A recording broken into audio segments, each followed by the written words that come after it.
the hardest thing in the world for all of us to learn is that God loves me. So many of us really don't believe that.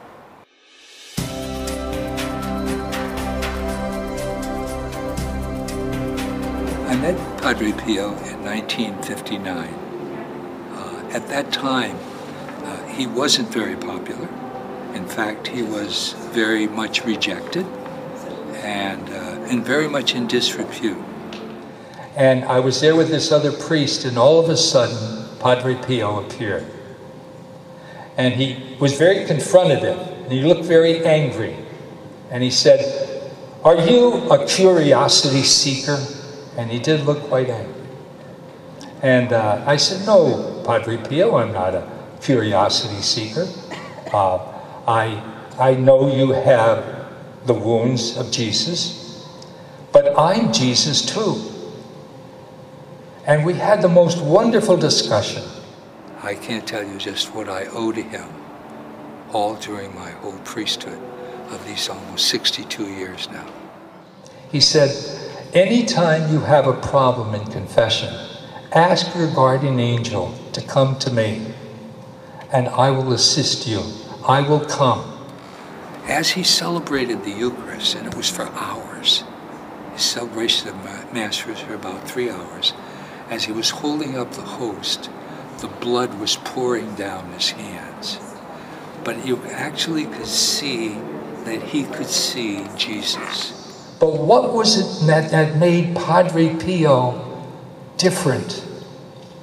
Love, forgiveness. The rejection and the pain and the suffering in his heart was the same as that in Jesus. What Padre Pio taught me was how to love those who reject you. When I was in Beirut, I met this little woman, just a little over 4 foot tall, and a magnificent, loving, burning love. In her heart, in her eyes, she radiated love. Mother Teresa discovered something in her heart. She had discovered Jesus looking at her with fire from the cross in her heart. That is her story. We were all at one of her missions in Rome, Via Casalina, and we were so excited because the Pope was going to give her a property on the Vatican. The Vatican is a very small place, but they do have a place now for the poorest of the poor. The sisters that were taking her down, they were driving down Avenida Constituzione, going toward the Pope, and there on the street was a man dying. And she said, "Stop the car."